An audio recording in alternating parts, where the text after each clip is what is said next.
Hay una frase que Poncio Pilato pronunció hace 2000 años en un momento de furia. No en un discurso, no en un documento oficial, no en ningún contexto que él considerara importante. La pronunció en respuesta a una queja de los sumos sacerdotes sobre una placa de madera, una placa que para Roma era administrativamente menor, pero que simbólicamente resultó insoportable.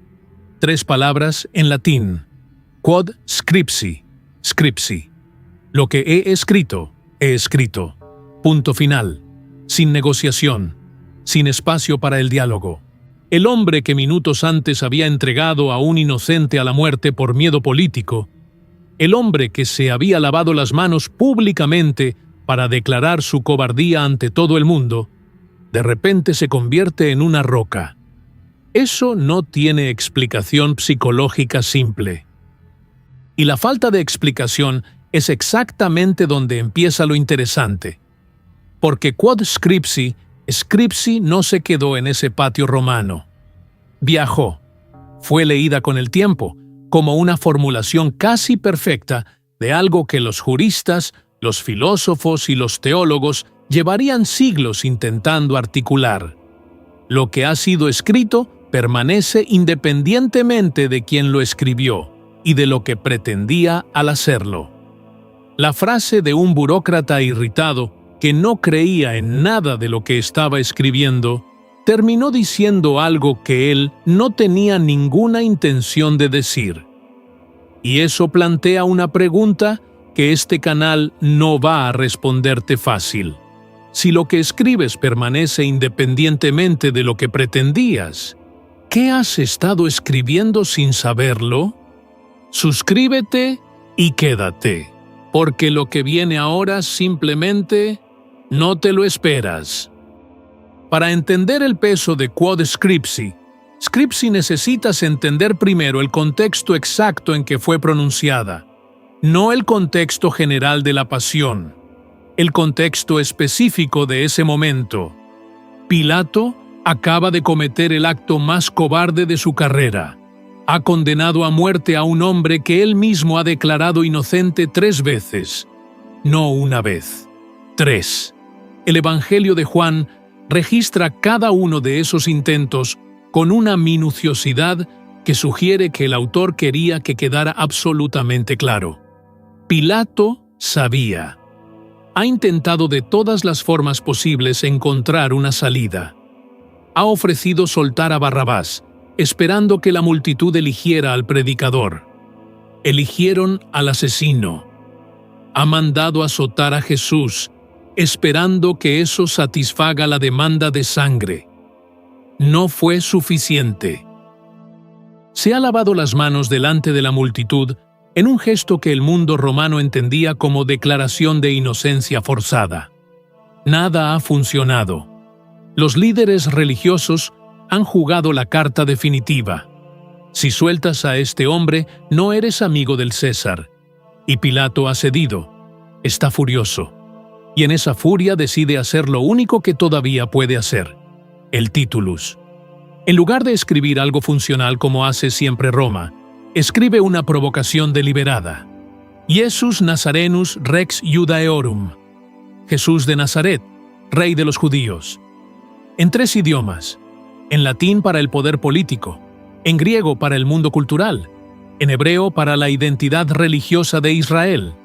Los sumos sacerdotes lo ven y van inmediatamente a Pilato. La escena que sigue es la que produce quod scripsi, scripsi. Y lo que revela sobre Pilato en ese momento no encaja con lo que acabamos de ver de él durante las últimas horas. Juan registra el intercambio con precisión. Los sumos sacerdotes no van a protestar por la ejecución. Van específicamente por la placa. Por 3 palabras en una placa de madera. Le dicen: no escribas rey de los judíos, sino que él dijo: soy rey de los judíos. La diferencia que piden es gramaticalmente pequeña y políticamente enorme. Quieren cambiar una declaración por una acusación. Lo que Pilato escribió dice que Jesús es el rey. Lo que ellos quieren que diga es que Jesús afirmó ser el Rey. La razón es evidente. Si la placa dice es el Rey, cualquier judío que pase por allí y la lea en hebreo está leyendo una declaración mesiánica sobre alguien que acaban de ejecutar con su consentimiento. En el vocabulario de las expectativas mesiánicas del primer siglo, esas palabras en hebreo tenían una carga específica que el latín o el griego no transmitían de la misma manera. Necesitan que la placa sea una acusación, no una proclamación. La diferencia entre las dos no es estética. Es la diferencia entre un error judicial registrado y una colaboración involuntaria en algo que no pueden controlar. La petición es razonable en términos políticos. Es una corrección menor que no afecta a Roma en ningún sentido práctico.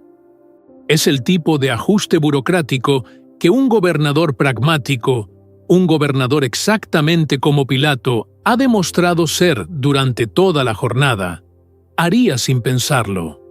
Y aquí ocurre lo que ningún análisis resuelve completamente. Pilato, que acaba de demostrar ante todo Jerusalén que es capaz de ceder bajo presión en algo infinitamente más grave, que ha entregado a un hombre inocente a la muerte por razones de conveniencia política, ahora se niega. No con argumentos, no con una contrapropuesta, sin negociación, quod scripsi. Scripsi, lo que he escrito, he escrito. 3 palabras. Punto final.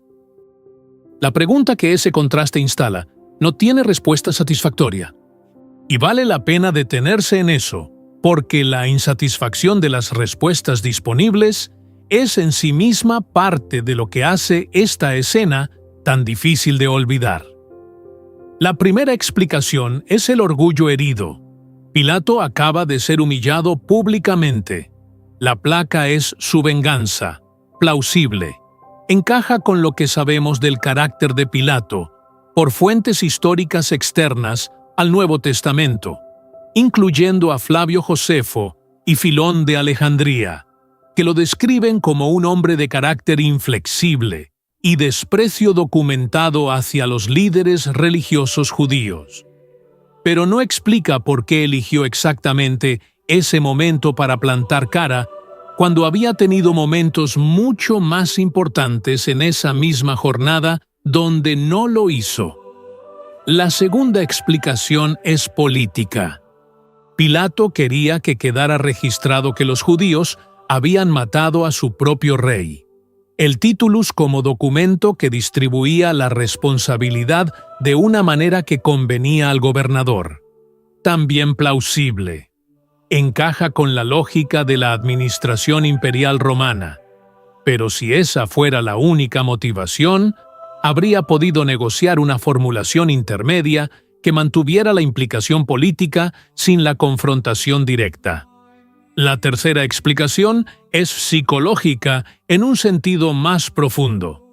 Hay un umbral que cada persona tiene más allá del cual ya no puede ceder más sin destruirse completamente.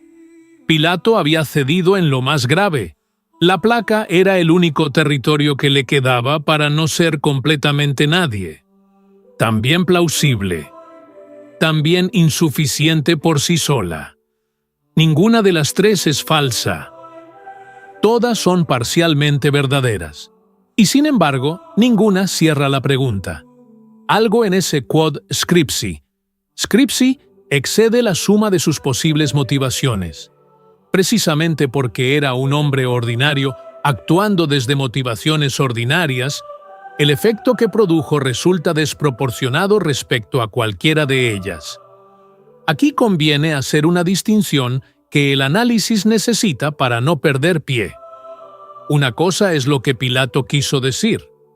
Otra, muy distinta, es lo que una frase escrita empieza a hacer una vez entra en la historia. En el derecho romano, quod scripsi, scripsi tenía un uso técnico preciso. Una vez que un documento oficial había sido sellado, no podía ser alterado. Lo escrito adquiría una permanencia que excedía la voluntad del que lo había producido. En su contexto inmediato, Pilato estaba hablando como funcionario romano, no como teólogo. Pero con el tiempo la frase fue leída en otros registros. Los primeros exégetas cristianos encontraron en ella una formulación útil para hablar sobre la permanencia del texto sagrado frente a los intentos de alterarlo por razones de conveniencia. Lo que ha sido escrito por los profetas no puede ser modificado por la presión de los poderosos ni por el paso de las generaciones, no porque Pilato lo dijera con esa intención, sino porque las palabras, una vez escritas y entradas en la historia, pueden ser leídas de formas que su autor nunca anticipó. Esa es la paradoja que hace difícil apartar los ojos de esta escena. Un principio jurídico romano, pronunciado por un funcionario colonial en un momento de furia personal, fue leído con el tiempo como una articulación casi perfecta de algo que la teología del texto lleva siglos intentando decir. El mismo mecanismo que el INRI mostró desde otro ángulo. La furia de Pilato, su orgullo herido, su cálculo político, producen algo que Pilato no tenía ninguna intención de producir. Y ese algo permanece 2000 años después, siendo citado, analizado y debatido por personas que Pilato no podía haber imaginado, en contextos que no podía haber anticipado. Quod scripsi. Scripsi como principio apunta a algo sobre la naturaleza del acto de escribir que va más allá de Pilato y más allá de las escrituras. Cuando algo se piensa, permanece en el interior. Puede ser revisado, matizado, abandonado. El pensamiento es reversible en un sentido en que la palabra escrita no lo es. Cuando algo se escribe, deja de pertenecer completamente al que lo escribió. Adquiere una existencia propia. Puede ser leído por personas que el autor no anticipaba. Puede producir efectos que el autor no buscaba. Pilato escribió Rex Judaeorum para humillar. Terminó siendo proclamación. Los autores de los Salmos escribieron desde su experiencia personal e inmediata de sufrimiento y de alabanza. No estaban componiendo liturgia universal. Estaban poniendo en palabras algo que les ocurría a ellos, en ese momento, en ese contexto. Y sin embargo, esos textos terminaron siendo el libro de oraciones de dos religiones mundiales durante 3000 años. Los escribas que copiaron los textos proféticos lo hacían como ejercicio de preservación de la memoria de su pueblo.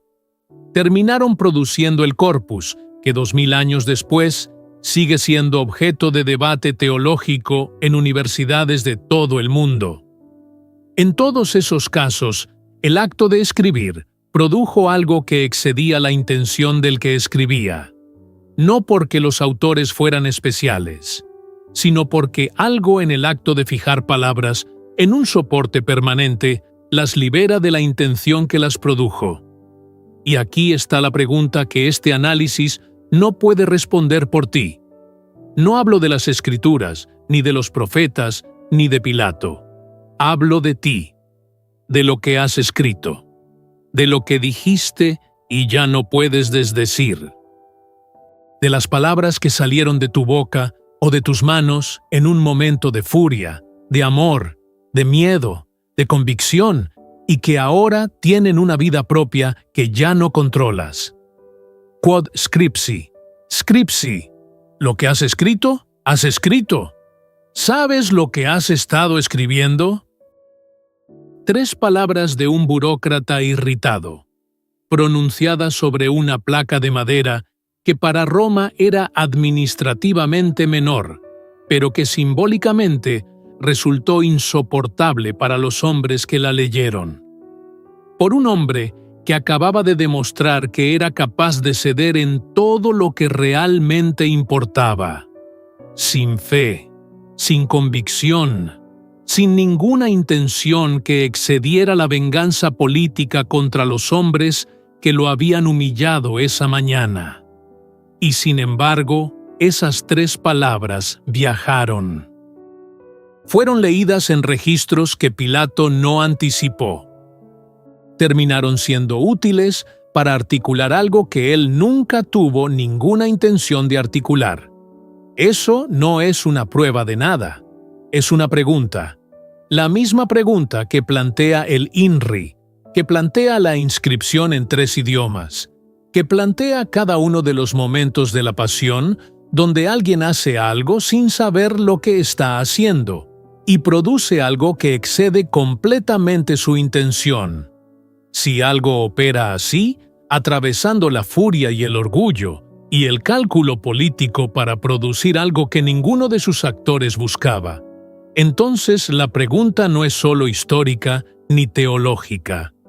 Es personal. Lo que escribes permanece independientemente de lo que pretendías. Lo que dijiste desde el miedo sigue teniendo consecuencias. Lo que produjiste sin intención sigue produciendo efectos. Quod scripsi, scripsi. No como amenaza, como hecho. Las preguntas que no se cierran fácil son las únicas que valen la pena sostener. Si este análisis te resultó útil, suscríbete. No para tener respuestas tranquilizadoras, sino para seguir haciendo las preguntas que la versión domesticada de la fe decidió dejar de hacer hace mucho tiempo. Destripamos textos. No los domesticamos. Hasta el próximo capítulo.